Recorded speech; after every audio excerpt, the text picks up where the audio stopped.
So I want to share a bit of our story and journey into what got us here today, our coaching evolution story. For me, it all started at a very young age. I moved around a lot.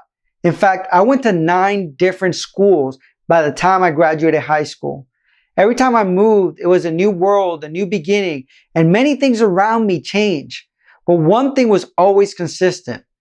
Everyone shared their problems with me, like I had a sign on my forehead that said, "What is wrong? Help me, please. Let me tell you my problems."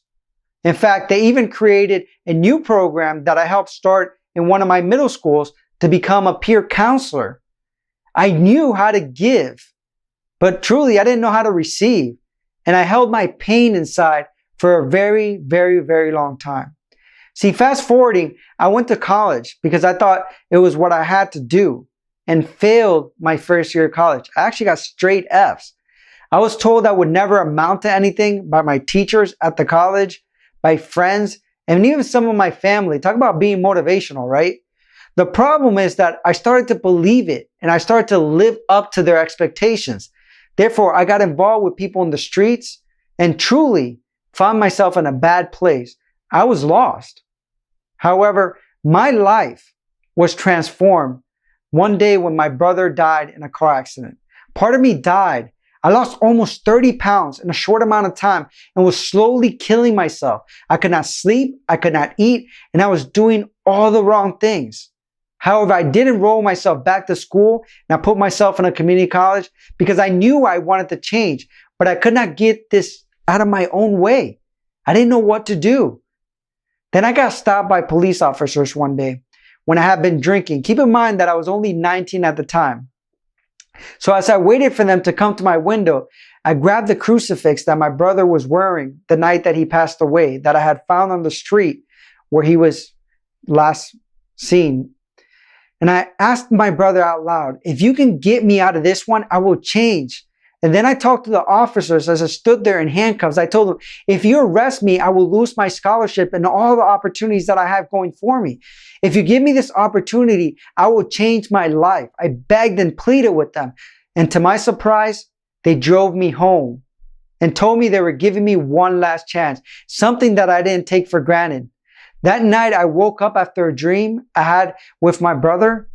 And after that, I was determined to give his name a purpose, to give my pain a purpose. I had a vision to open up a center to help youth. So I returned to school and I studied counseling, education, psychology to truly learn how to help others who went through what I went through in my life. So I can help people turn their pain into a blessing. I myself turned a curse into the biggest blessing in 2008 when I opened up a life coaching center for at-risk teens.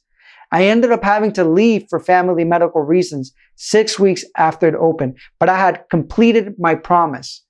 And this is when Natalie and I met, but it was only quickly as she took over the position in the company that I was at right before I moved. So here's how we both ended up at this teen center. Starting in high school, I also experienced strangers randomly opening up to me, often saying, "I don't even know why I told you that." And I was drawn to people who needed help, and I was everyone's counselor, even adults. And I never really wanted a traditional career, but at the same time, I resisted counseling and social work, even though it was ultimately what I had already been doing naturally.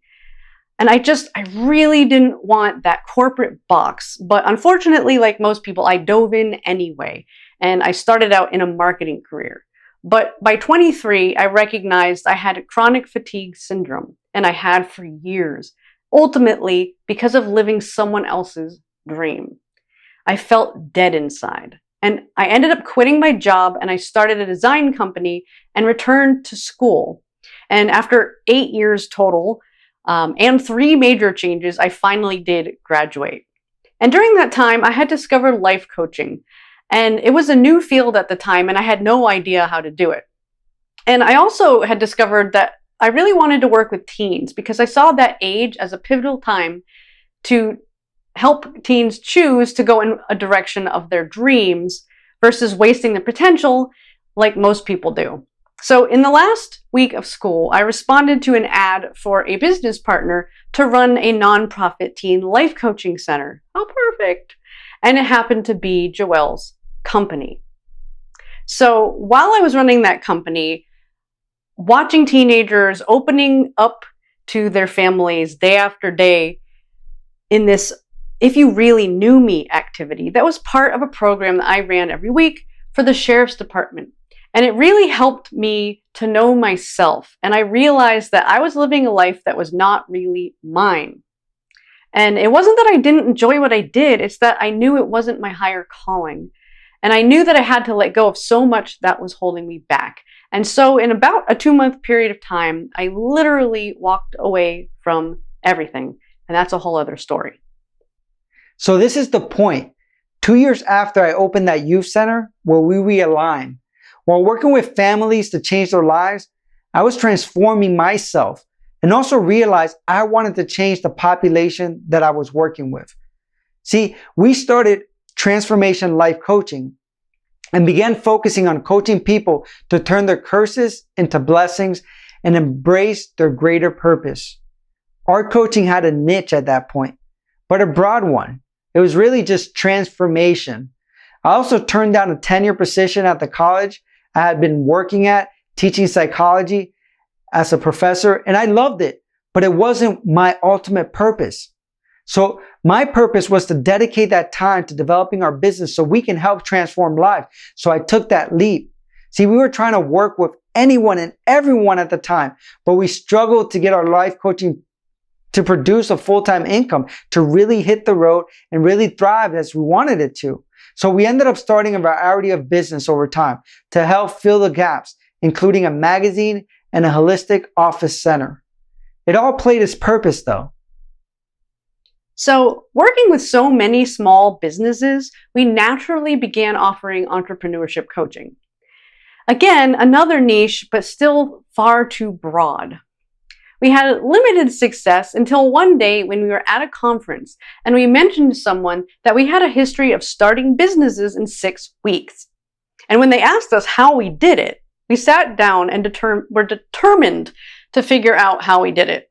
And we realized that we had a specific process that we used every time.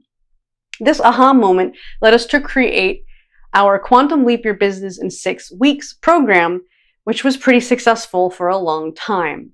So offering a definitive outcome and targeting clients who specifically wanted to start up a business transformed our business. But startup coaching wasn't our passion. The lesson we learned wasn't that we wanted to be business coaches. The lesson was that we needed to package results with a narrow coaching niche. Our true tribe remained individuals who wanted to live their greater purpose. And in many cases, they happen to be independent entrepreneurs, or as we like to call it, indiepreneurs. And we finally found our ideal purpose-driven niche. Heart-centered indiepreneurs, independent entrepreneurs who wanted to create their own freedom and make a difference in this world.